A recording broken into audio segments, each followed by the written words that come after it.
मित्रों नमस्कार। अनिल वत्स। वृषभ राशि, जिसे अंग्रेजी में टॉरस भी कहते हैं, दिसंबर का महीना 2016 का ये अंतिम महीना। वृषभ राशि वालों ने इस वर्ष काफ़ी परेशानियां भी उठाई हैं, उनके ऑपरेशन भी हुए हैं, भागदौड़ भी बहुत हुई है, और ये इस वर्ष का अंतिम महीना। खास करके वृषभ राशि वाले पृथ्वी तत्व संबंधित हैं, बहादुर हैं, एकदम नए को स्वीकार नहीं करते, पुराने संस्कारों से जुड़े हुए हैं, यारों के यार हैं। गुस्सा न दिलाइए, क्रोध आए तो फिर बहुत क्रोधी भी हो जाते हैं। और इसी के साथ साथ बुद्धिमान हैं, समझदार हैं, और फाइनेंशियल पॉइंट ऑफ व्यू से स्ट्रगल, संघर्ष रहता है, लेकिन इनके काम कोई रुकते भी नहीं हैं। चलिए वृषभ राशि की बात करते हैं। पहली, दूसरी, तीसरी तारीख कैसे रहने वाली है, क्या होने वाला है। सबसे पहली बात, हो सकता है घर से दूर हों, घूमने फिरने के योग बन सकते हैं, प्लानिंग ऐसी दिखाई देती है। और इसी के साथ साथ किसी मित्र के साथ या किसी भाई के साथ, अपने परिवार के साथ आप सेलिब्रेट करेंगे ये नया साल, और इसकी तैयारी भी आप शुरुआत कर देंगे, कैसे हमें सेलिब्रेट करना है। और सबसे कीमती बात एक और बनेगी, हेल्थ का थोड़ा सा ध्यान रखिएगा, पेट के अंदर तकलीफ ना हो या कमर में दर्द ना हो, दिस इज़ इम्पॉर्टेंट। 2, 3, 4 तारीख की यात्रा करते हैं। शुक्र का मकर राशि में प्रवेश हो जाता है। जी हाँ, Shukra the lord of ascendant now comes to the 9th house, तो ये अच्छा है। धर्म, अध्यात्म, ध्यान, सत्संग, अपनी एजुकेशन के पॉइंट ऑफ व्यू से बहुत अच्छा मोटिवेशन मिलने वाला है, बहुत अच्छी सोच होने वाली है। तो ये कुछ अच्छा होगा। अगर आपका कहीं खास करके लोहे से संबंधित काम है या प्लास्टिक का काम है तो उसमें लाभ होगा, क्योंकि इसमें सबसे बड़ी बात यह है कि भाग्य भी साथ देगा और मित्रों का सहयोग भी आपको भरपूर मिलने वाला है। 4, 5, 6 तारीख की बात करते हैं। जी हाँ, ये स्थिति व्यापारिक दृष्टिकोण से अच्छी है। खास करके अगर आपका कोई जॉब है तो उसमें कुछ फ़ायदे के लाभ दिखाई देते हैं। यद्यपि बॉस के साथ लिटिल बिट थोड़ी सी अनबन सी वैचारिक मतभेद दिखाई देता है, लेकिन फ़ायदा तो आपको होना है। कुछ ऐसा आपसे होने वाला है जिससे बॉस खुश हो सकता है, जिससे आपकी प्रमोशन हो सकती है, जिससे आपको लाभ भी दिखाई दे सकता है। तो ये कुछ खास बातें। 6, 7, 8 तारीख की स्थिति को देखते हैं।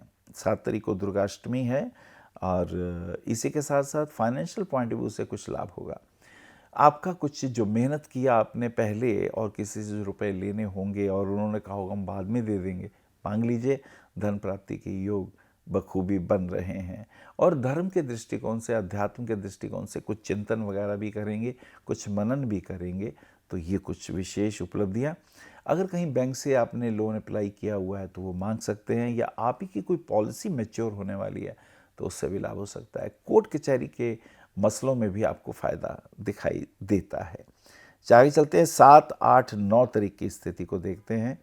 ये स्थिति थोड़ी सी बेहतर होती हुई इस दृष्टिकोण से, जो लायबिलिटीज़ हैं, जो जिम्मेदारियां हैं, वो भी पूरी होंगी। और कहीं कोर्ट में कोई मसला अटका हुआ हो या प्रॉपर्टी से संबंधित डिस्प्यूट हो तो उसमें डेट जो आपकी पड़ती है उसे अवॉइड ना करिए, वो दैट इज़ वेरी इंपॉर्टेंट। पिछली कुछ डेट्स आपसे अवॉइड हुई हैं, अब इसका ध्यान रखिए, वरना परेशानियां बढ़ सकती हैं। 10, 11, 12 तारीख की स्थिति को देखते हैं। 10 तारीख को मोक्षा एकादशी और गीता जयंती भी है। जी हाँ, ध्यान के माध्यम से या भक्ति के माध्यम से या योग के माध्यम से या ज्ञान के सांख्य के माध्यम से हम कैसे अपने को जानें, तो देयर आर 6 वेज, 6 रास्ते भगवान कृष्ण गीता में बताते हैं। तो आपके लिए कौन सा उपयुक्त है, यू हैव टू चूज़। तो ये एक अच्छा आध्यात्मिक एक जीवन में ये परिप्रेक्ष्य जो शुभता लाने वाला होगा। 12, 13, 14 तारीख की स्थिति को देखते हैं। मन कुछ अनुकूल, धर्म भाव भी बना हुआ है, घूमने फिरने की बात भी हो रही है, अपने बिजनेस को आगे बढ़ाने की भी यात्राएं चल रही हैं। अगर आप चित्रकार हैं तो पेंटिंग एग्जीबिशन हो सकती है, कवि हैं तो कुछ ना कुछ आप काव्य के द्वारा भी लोगों के अंदर अपना प्रभाव अच्छा खासा बना सकते हैं। और यदि आप फिल्म से रिलेटेड हैं तो शूटिंग के सिलसिले में कुछ अच्छी शूटिंग्स, कुछ अच्छी कवरेज आपको नेम फेम दिलाने की सामर्थ्य रखती है। 13, 14, 15 तारीख की स्थिति को देखते हैं।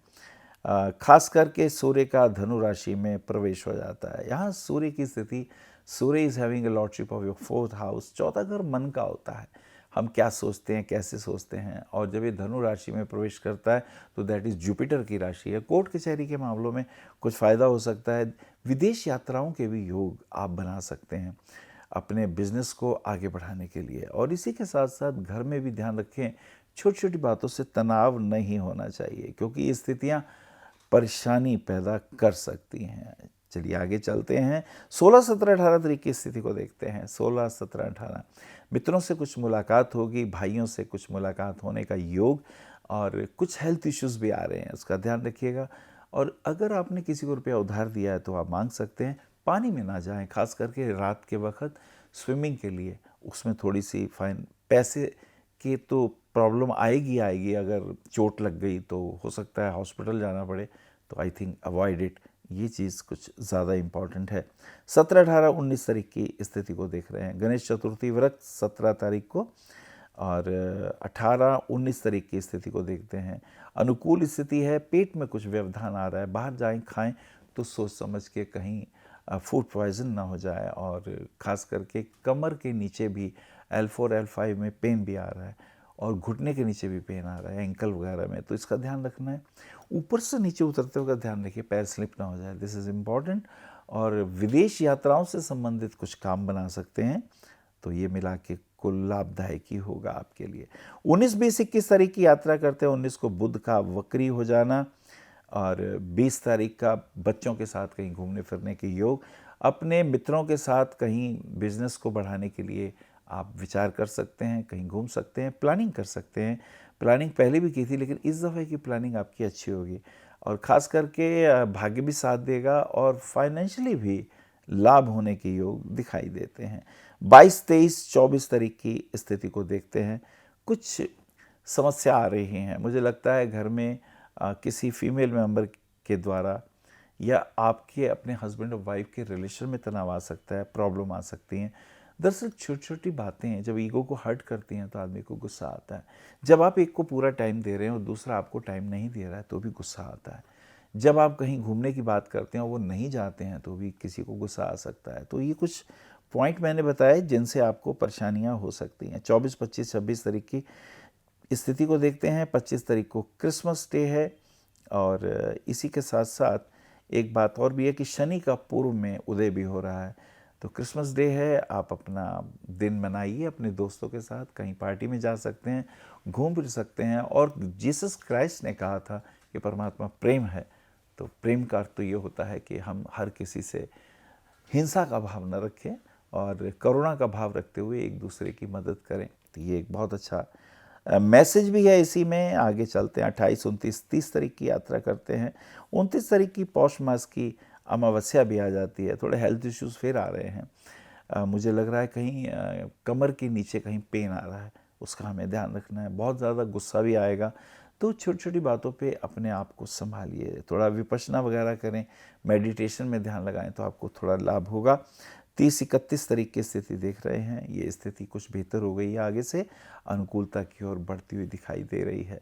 मुझे लगता है आपको हीरा रत्न पहनना चाहिए हेल्थ के लिए, नीलम रत्न पहनना चाहिए भाग्य की उन्नति और व्यापार को बढ़ाने के लिए, और पन्ना रत्न पहनना चाहिए पब्लिक रिलेशन से फ़ायदा लेने के लिए, और अपनी गर्लफ्रेंड या बॉयफ्रेंड से पॉजिटिव आंसर लेने के लिए। नमस्कार। आप आचार्य श्री अनिल वत्स जी के ज्योतिष व ध्यान संबंधी प्रोग्राम www.astroanilvats.com व मासिक राशिफल YouTube पर भी देख सकते हैं। विशेष जानकारी के लिए संपर्क करें। भविष्य कथन VE279 गली नंबर 6 हरिनगर न्यू दिल्ली 110064।